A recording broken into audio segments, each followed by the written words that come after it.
What's happening, everybody? Welcome back to the channel and to another WNBA video. We have ourselves a 4-game slate to dive into for Wednesday, July 9th. So we're going to break down and analyze each of those games. I'm going to talk about which way that I'm leaning as far as the points on the spread. And then when it's all said and done, make sure you check down there into the pinned comment. You'll find a link down there that's going to send you over to the Guy Boston Sports website. That's where you're going to find all of my final plays for these games listed for free.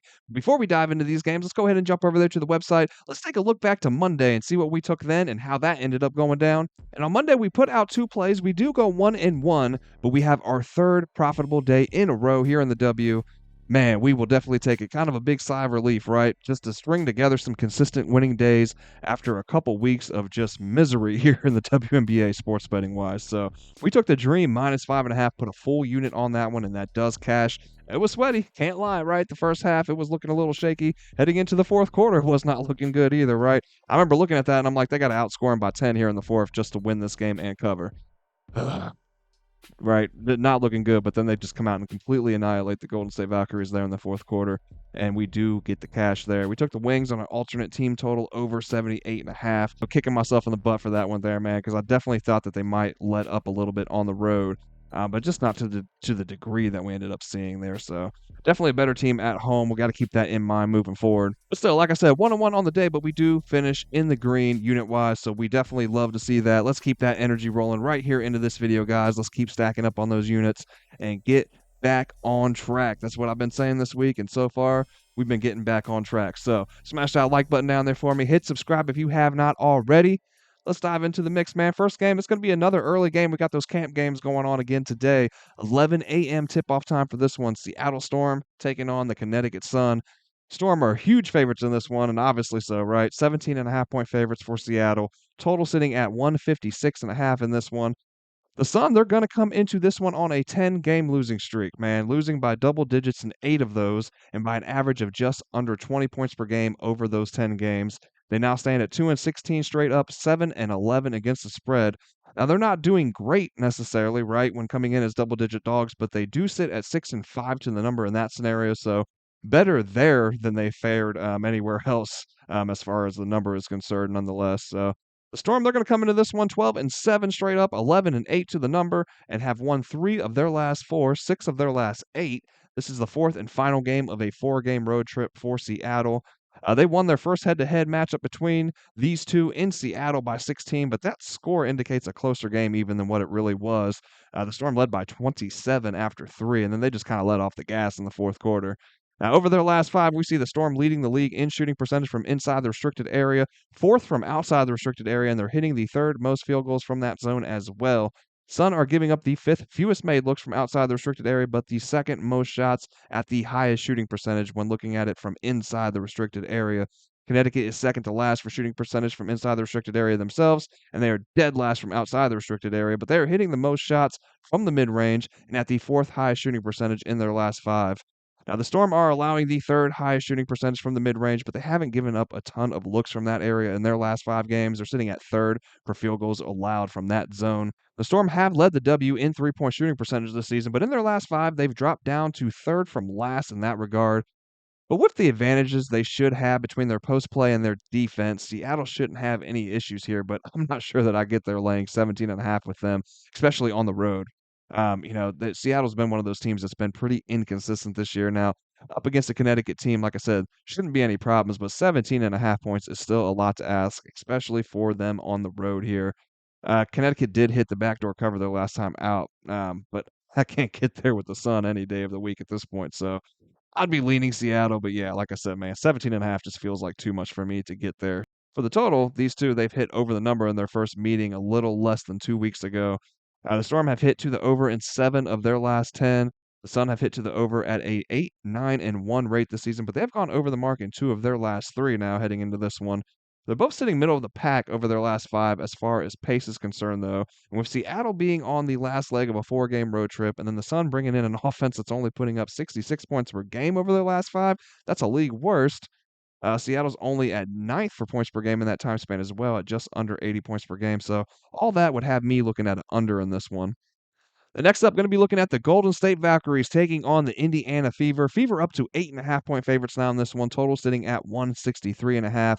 The line definitely moving in favor of Indiana. The Fever will bring a 2-day rest advantage into this one. They're going to be home for the third game of a 5-game homestand. Clark, she missed 4 straight for Indiana, but she did participate in 5-on-5 drills, and she is not listed on the injury report, so we should expect to see her out there in this one. I'm actually not seeing anybody listed on the injury report on either side. Crazy to say at this point in the WNBA season, with as physical as this league is, and as much has been noted on how physical the play has been this year. No injuries on either side is pretty wild, but that's where we stand here for this one. Indiana is 9-9 on the year, both straight up and against the spread. Golden State is also 9-9 outright this year, but they do sit at 11-7 to the number.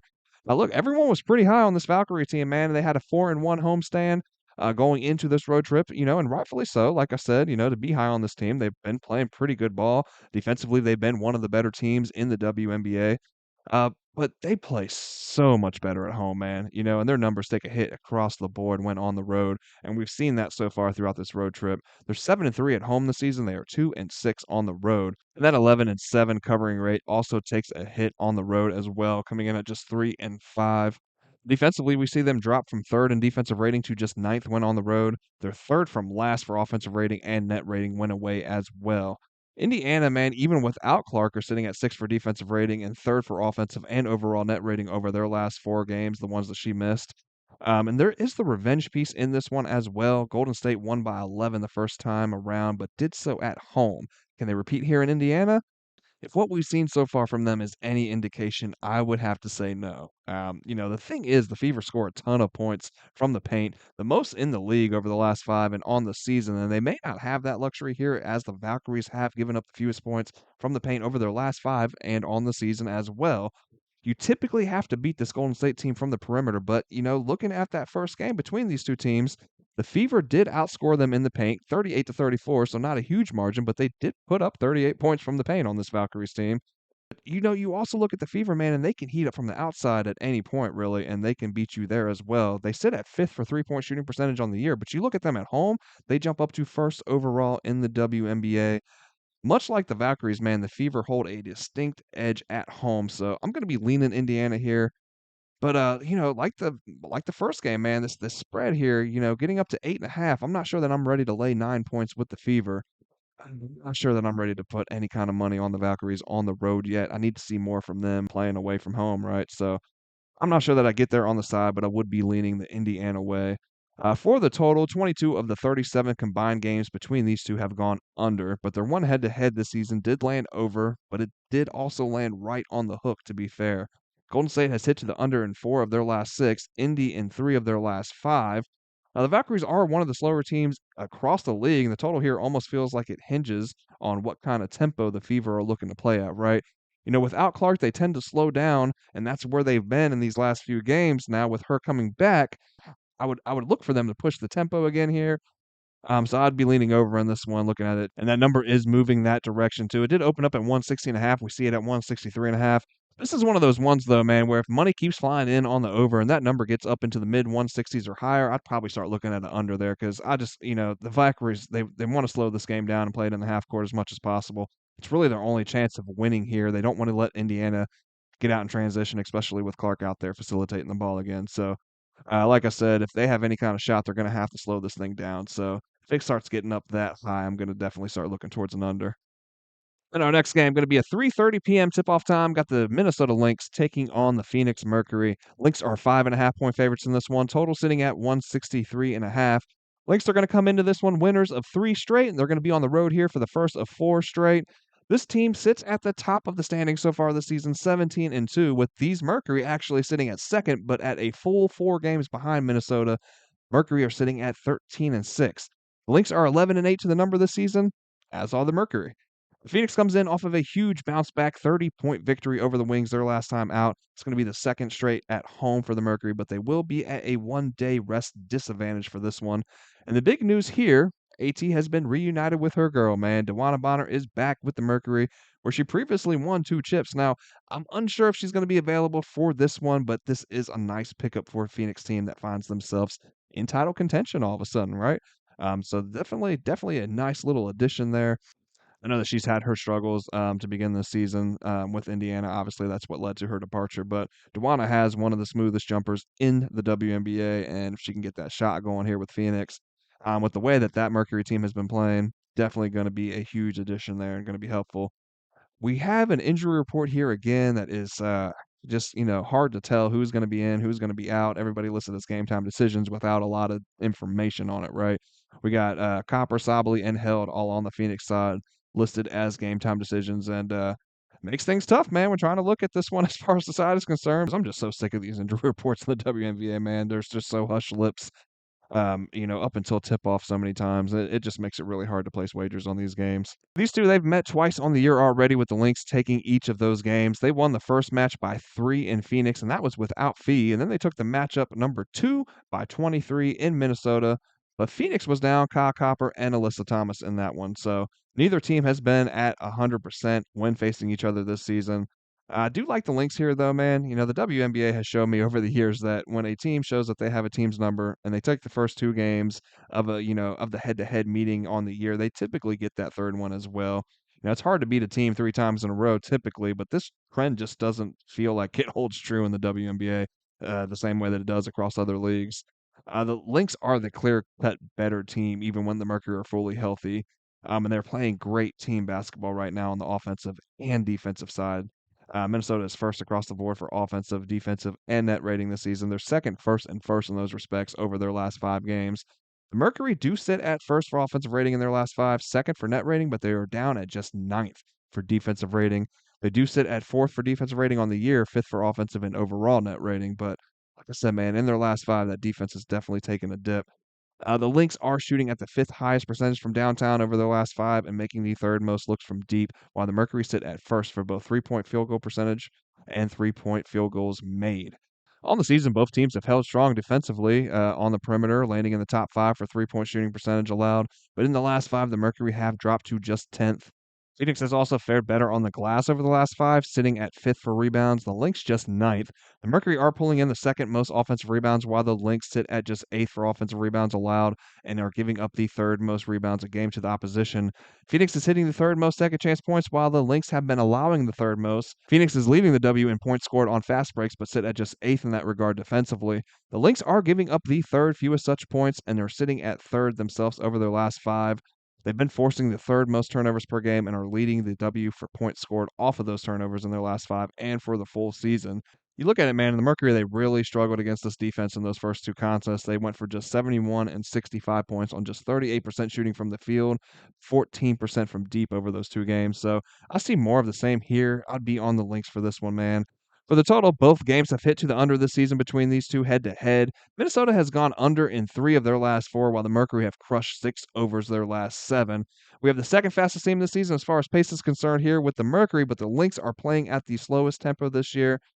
Look, if I think Minnesota controls this game, which I do think they will, then they're going to dictate the pace and tempo, and we see it under in this one. So I'm going to be leaning towards that way. Then our last game on the slate, going to be looking at the Dallas Wings taking on the Chicago Sky. 8 p.m. tip-off time for this one. Sky sitting at 1-point favorites now. Opened up at 2.5, down to 1. Total sitting at 164.5.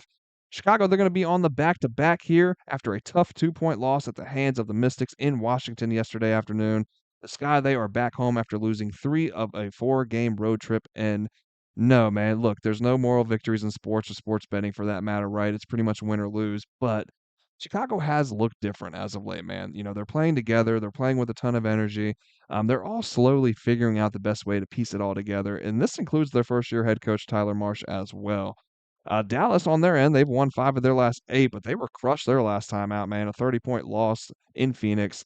Now, of those 5 wins, only 1 came on the road. That was over the Sun, while 2 of the 3 losses that they faced over those 8 games came while they were away.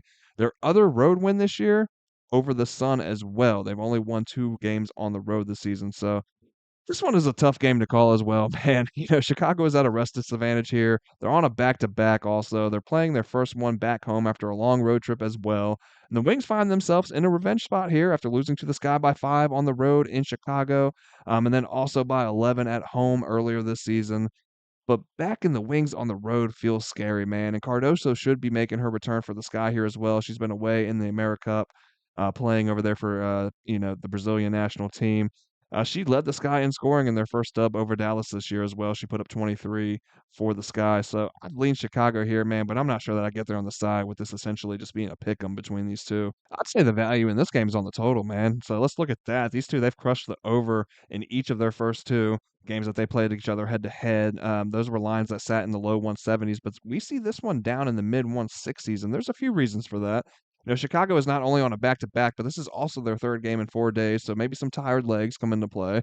And Dallas has looked better on the defensive end, sure, but over their last 5, they still sit at just 8th for defensive rating. Chicago sitting at 7th. Offensively, the Wings are also at 8th over their last 5, and then checking in at 7th as far as pace is concerned, but the Sky come in at 2nd in that regard and then 5th for offensive rating. Dallas has hit to the over in 3 of their last 4, 7 of their last 10, while the Sky have hit over in 5 of their last 7, with yesterday's game resulting in a push. So really only one under in the mix, and that was to the top defensive team in the league, the Lynx. So I'm going to lean over for this one. And that's going to do it, guys. Hope you guys enjoyed the content today. Hope you found it helpful and useful. And if you did, please do not forget to smash that like button down there and hit subscribe if you have not already. And that's going to do it, man. Hope you guys all have a great night tonight. Hope you guys all cash out. And I'll see you back tomorrow for the next one.